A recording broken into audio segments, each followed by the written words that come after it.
Hello, everyone, and welcome back for a quick hit edition of Double Trouble.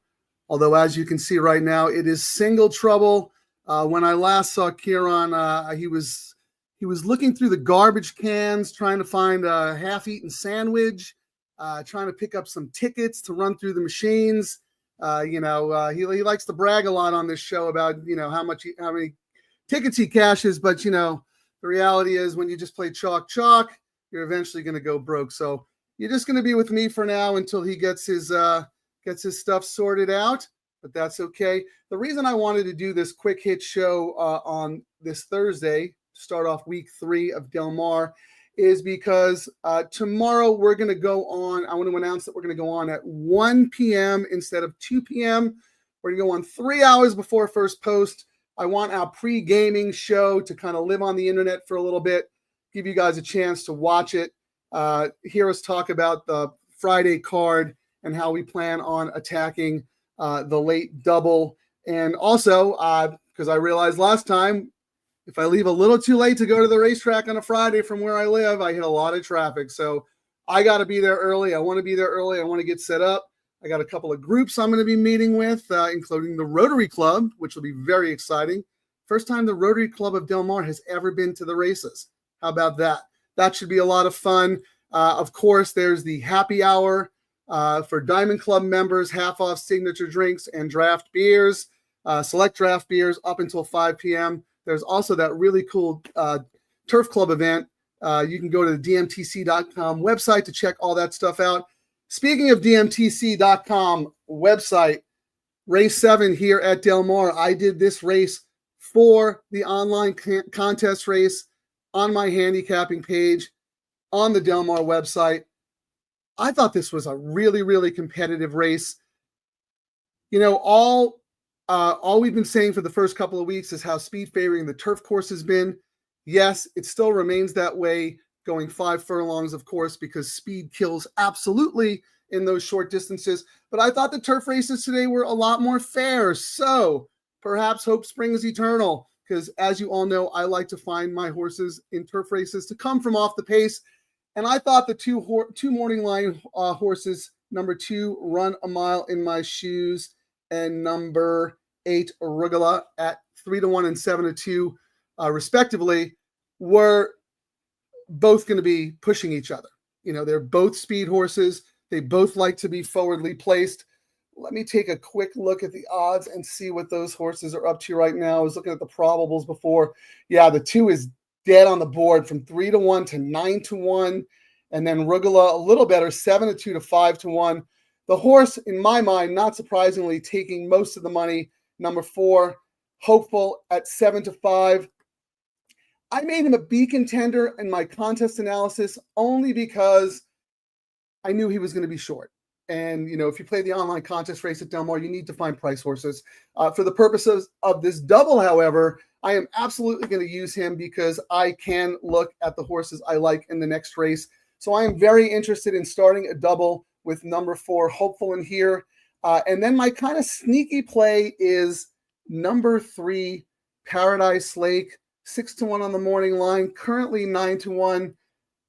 Look, I like this horse's last race. I thought this horse has always run really well, finally put it all together and cleared that N1X hurdle going 9 furlongs at Santa Anita. Came from off the pace in a move that you don't see too often there on the Santa Anita course.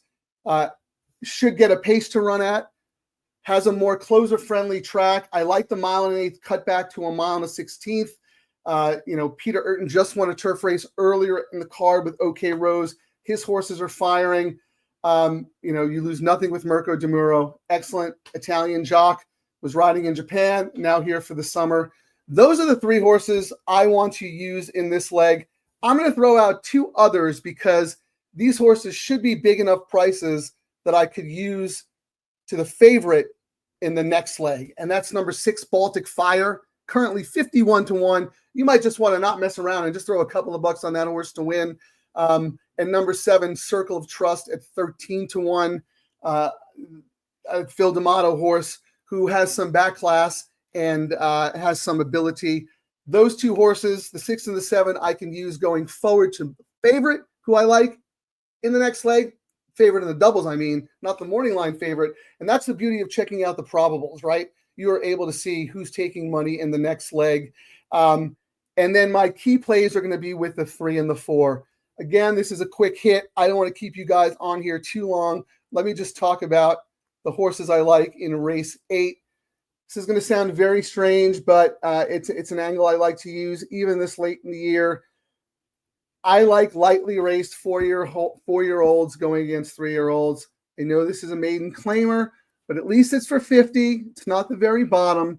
It's a state bred $50,000 maiden claimer, 5.5 furlongs on the main track. I think number 2, Lord Dunmore, is going to take a lot of money, dropping in class after showing speed on the turf.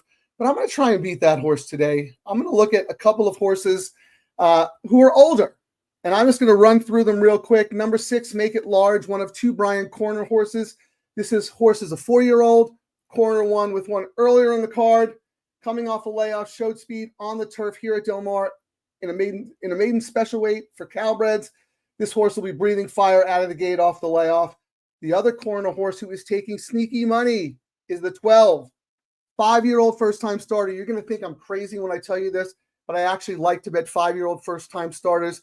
Everyone says, oh, no, they must have something wrong with them. Don't bet them. Well, yeah, they did have something wrong with them. If they still did, they wouldn't be racing. So the fact that JMS Stable, the owner, who does a terrific job with her stock, very patient, cares about the horses, and Brian Corner, an excellent trainer, are bringing this 5-year-old back to run here at Del Mar, tells me that this horse is very live. Good bullet work, 2 back. If you look at the probables, we'll check again, but this horse was taking sneaky money when I checked earlier and was, in fact, the favorite going into the next leg. And then the last one I'm going to look at real quick is number 8, Eagles Dare, another 4-year-old, Daniel Dunham. Came off a brief freshening, ran a good second at Los Al, showed speed, should get a good trip. Again, second off the bench. Daniel Dunham doesn't have a lot of stock, but he does a pretty good job, and these are the types of races that he wins. Those are the ones I want to look at. I see Kieran's finally in the studio. I guess he finally found that sandwich he was scrounging for. I'm going to pop him in a minute, but let me just mention, Peter Miller has been lights out this meet. If you haven't been paying attention, he's got horses in here. You might want to look at those as well. Draw out your own probables, especially if you have a strong opinion in the previous leg, with a horse like Hopeful. Let me bring Kieran in and let's see who he's going to talk about in this late double. Sorry, Frank. I could not find an Uber to save my life, of course. Yeah, we know you were stupid. You were trying to run busted tickets through the machine. I will say this card was hard card. And I thought this race, if you have a single that you really like in this race, because I went 3 deep, I went 2, 3, 4. But it's one of these races where if you really like a horse, the next race, race 8, is a long shot race. And I debated doing it. I couldn't land on a single. I like 2, 3, 4, but it was, if I had a gun to my head, I would have done 4 as my single here. And the next leg, I would have been doing any horse 5 to 1 or more and looking at the probables because historically it's a long shot race. I just couldn't land on it. So I did a 2, 3, 4 with 8, 12, just to make it cheap. I'm only spending $60. That should tell you my confidence.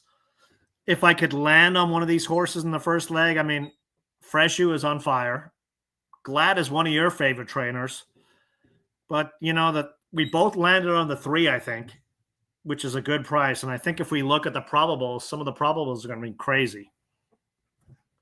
Yeah, I'm with you. I like the 3, 4 as my key horses in this leg. Obviously, I'm going to play my doubles weighted a lot more with the 4 because he's a lot shorter. I also gave long shot looks to the 6 and the 7, but I'm going to just play those for $5 to the 12 in the next because, Kieran, I don't know if you saw the probables, but the 12 is currently the favorite in the probables. That's the 5-year-old first-time starter for corner. So that horse is taking really money. All right. Yeah, so and I'm with you in the next leg. I do like the 8 and 12 as well, but I threw in the 6 there. I'm not going to go through and do the math and everything because the horses are on the track and this was supposed to be just a little quick hit for you guys just to talk about it. But mapping it out generally, I'll go through and do the math. My main doubles, most of my, I'm going to play these a few times. The 4 with 6, 8, 12, and then I'm going to come back and half that, 3 with 6, 8, 12, and then I'm just going to play 2 small savers, $5 double, 6, 7 with 12. So that's kind of generally how I'm doing it. I haven't figured out the denominations yet because I'm going to look at the probables. But Kieran, any last thoughts before we let everybody go to fire away? We're almost the same. And like I said, if you really like a horse in this first leg, which I think we're both thinking the 4 should do it, but I like the 2 and 3. And then even for $5, if you look at the probables real quick, 5 onto some of these long shots could play pretty decent. I mean, and this is a long shot race. We're almost the same today, Frank. Maybe that's was your theory. If I pick the same horses as Kieran, I actually might get off the 0 line. Is that what it was? I can assure you I did not look at your picks at all before I made my decisions. If I did, I probably would have run the other way. Because, chalk can only get lucky, so many times. But but that chalk paid $400, which is 400 more than you. What 400? That's fuzzy math, I think. But here, so the chalk. So Hopeful, who was the 4 in this leg to the 12 of the next, is only paying $45. So that combination is hammered pretty good. Yeah. But that's a good thing. That tells me that 12 is very live. Yes. So that's the kind of information we want people to use. We'll be back tomorrow, Kieran, live before race 7 again, but we'll go on a little earlier and we'll talk it all the way through for the flagship show, Double Trouble Live. I was telling people who were listening at the top of the show that tomorrow, instead of 2 p.m., we're going to go live at 1 p.m. Yes, for the pregame because, we wanted to live on the internet a little longer, and both you and I have to be at the track for other responsibilities and whatnot. So, I'm looking forward to it. I appreciate everybody watching. Feel free to leave your comments, all that stuff. If you want to give Kieran a hard time on Twitter, he's at California Pick 4. I'm at Scatoni Sure Shot. Kieran, any final thoughts? Because I had the top of the show. You can take the bottom of the show. I was going to say, we're thinking tomorrow. So we have a box at Del Mar. So I think we might do something funny tomorrow where if you watch and actually find our box and tweet it on our show, you get our box for a day, which is a pretty good thing. It's not easy to find. Some people know where it is, but yeah, we've got a 7-seat box, and I think we're going to do something special tomorrow. If you can take a picture of it, I was going to tweet it out because Del Mar already know who's top.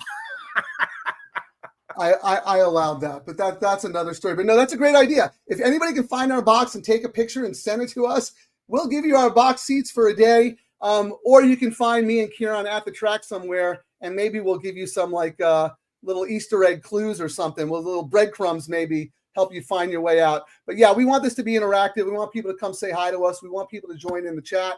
And, Kieran is one of the most generous people I know. So part of the reason we did get this box together was so we could share it with other people when we can't use it. And I'll tell you right now, unless Kieran has a horse running, we hardly ever use it. Well, now, so inside thing, Go Phoenix might be racing Saturday or Sunday. I've not heard yet. So nice. I'm trying to draw an extra race. If not, it's going to be next Sunday. So all right. Well, breaking news here. Keep an eye out for Gold Phoenix. We'll have more information on that tomorrow. Let's 5 minutes of post. I'm going to take it out. Kieran, if you don't hit the late double, you go home in trouble. Don't go home in trouble. Thanks for watching, everybody. We'll be back tomorrow.